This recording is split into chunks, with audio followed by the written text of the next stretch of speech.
Nahuli ang video mga kalakay. At ito nga oh. Kilala nyo itong isda na to, no? Ayan. Kilala nyo yan. Ito, gagawa tayo ng kilawin, no? Yan oh, ang laman. Ha? Oh, yan. Yan ang kanyang laman. Hiwa-hiwain natin yan para maging kinilaw, mga kalakay, no? At saka ito ay ating igigisa. Itong bituka niya. Yan. Ibinabad ko yan sa mainit na tubig. Yan.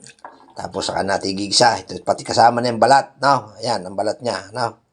Oh. Atayin nyo.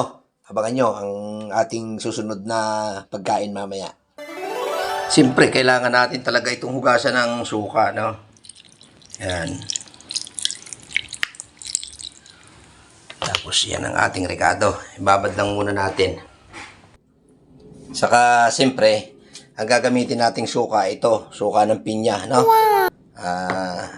Sasalain lang natin to, guys, no? Ayan, at may amag lang natin ginawa.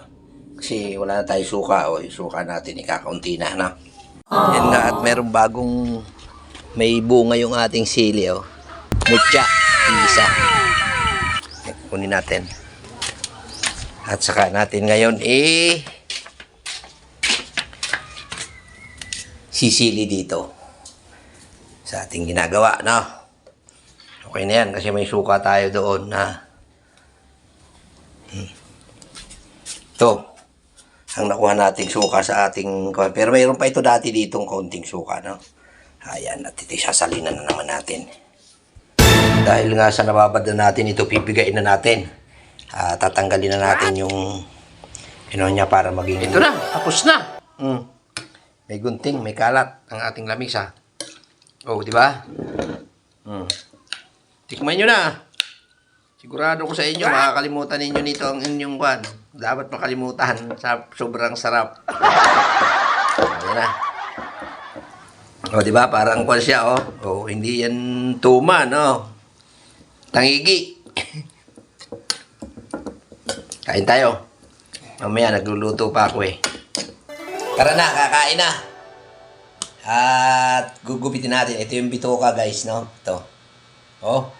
Gupitin natin kasi mainit. Yan. Sarap nito.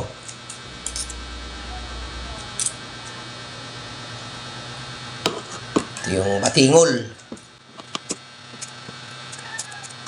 Mahirap yung hindi marunong magtinidor, no? Yun, no? Sarap. Kain tayo.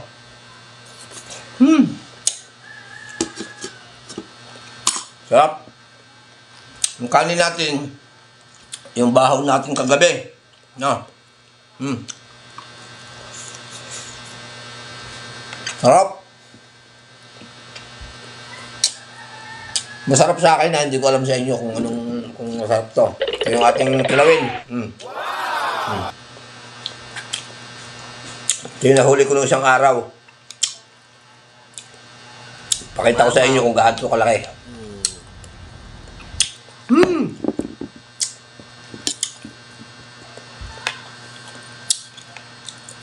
Ang sinukuha ko dito,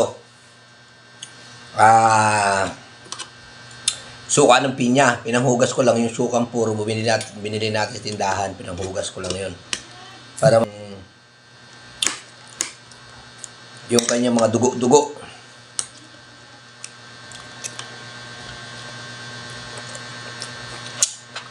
Sarap. Mamaw.